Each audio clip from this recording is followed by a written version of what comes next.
Oh my god, there's so much to talk about, whether it's the suit, the visuals, the Samus Returns engine, all the new upgrades, all the new items, the E.M.M.I units, the general theories of the story so far. But I guess the biggest thing to talk about is the fact that we finally have a Fusion sequel!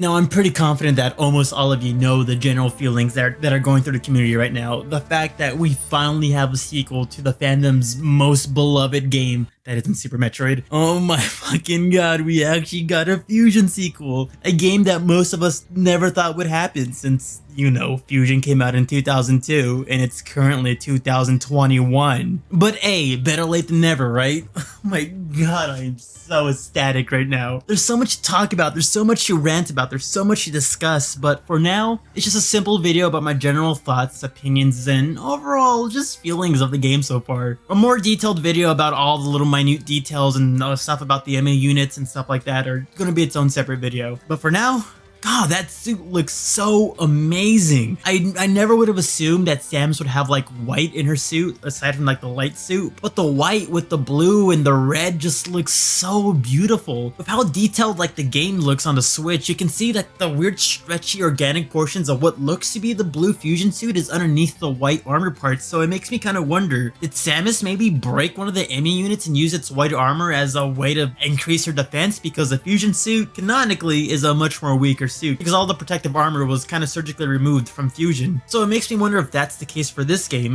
you know, a makeshift armor set made by Samus due to how limited her resources are because she's a fugitive from the Galactic Federation, which makes the E.M.M.I encounter so much more cool because these things are built by the Galactic Federation apparently. It's obvious that the Galactic Federation in one way or another are either defending themselves against Samus or actively hunting her down. And oh boy, hunt down they do. It feels like it's the SAX from Fusion cranked up to 99.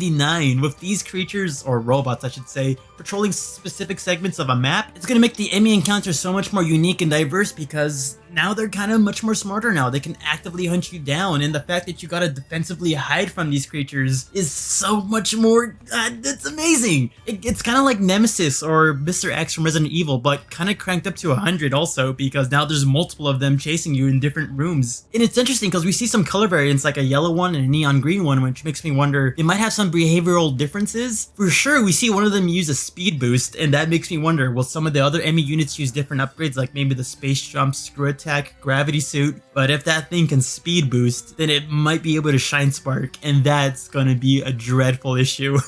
Gameplay wise, I am shocked but happy. It's obviously using the engine from Samus Returns with like similar doors, of similar mechanics of being able to free aim your cannon. It has the counters returning from Samus Returns, but everything obviously looks so much more beautiful. It's because it's on Switch now. It's not limited by a dumb petty 3DS. And of course, with them building on top of an engine they already know of, they're going to enhance and obviously improve on some of the issues from the first game. Already we can see that the counter kind of keeps your forward momentum, so it's going to make things so much more faster. And the fact that they included other elements like sliding makes traversal a little bit more fast-paced, and the fact that you can use it more defensively by dodging enemies would make things so much more kinetic. Being able to run while like dashing underneath the enemy's feet and being able to counter while keeping my momentum going is obviously amazing, and it's going to make things so much more fast-paced and much more fun for speedrunning. The planet looks super interesting too. There's so many things I want to talk about it. Backgrounds, we see a bunch of Chozo statues, artifacts. We even see a live Chozo in one of the cutscenes, which might be like an introduction cutscene recapping the events of Metroid up to this point, because I remember Sakamoto mentioning that there's going to be a cutscene that allows new players to play Metroid 5 right off the bat because it recaps the story so you won't be lost. But it's still so amazing to actually see a Chozo in-game because we've never seen the Chozos in-game. We've only seen like arts, background hieroglyphics, statues of course, some of the Torizo and Chozo statues. But the Chozo ghosts, I guess, kind of are like the closest thing to it, but like legitimately seeing the Chozo in motion, in gameplay, it's...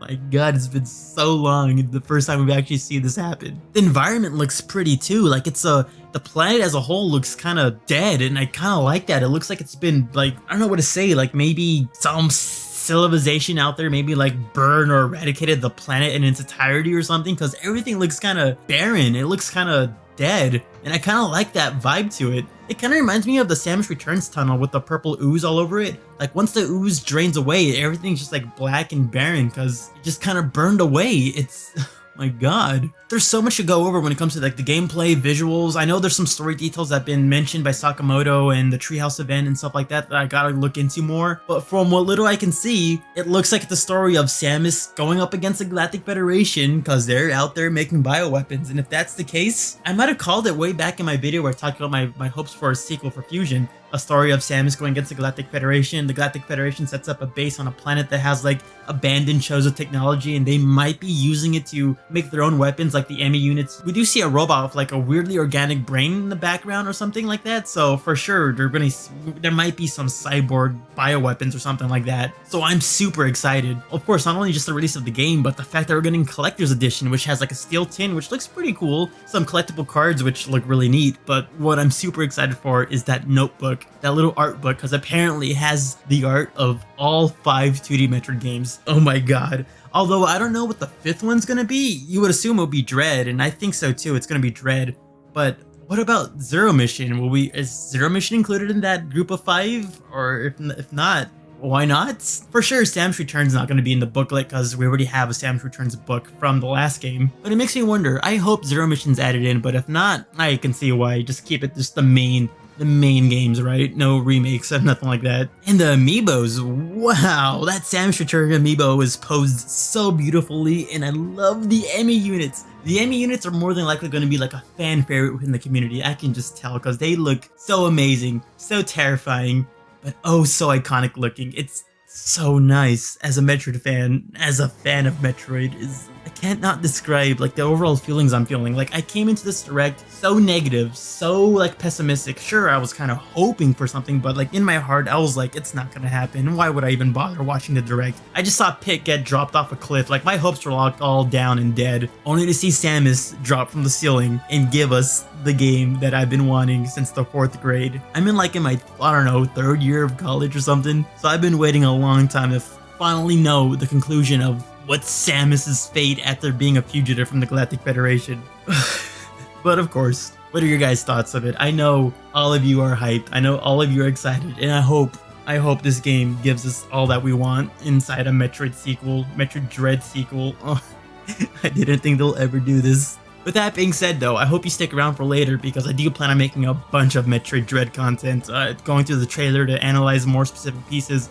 I got an interesting idea about the E.M.M.I units I want to get off my chest. And maybe now that once after a couple days or so, once I'm like, oh, like, you know, calm down and fully absorb all the information that we're given, make a really nice video talking about my overall opinions as a whole. But right now, this is just a Metroid fan's geeky excitement over a new Metroid game that he's been waiting for such a long time. So I'll catch you guys next time.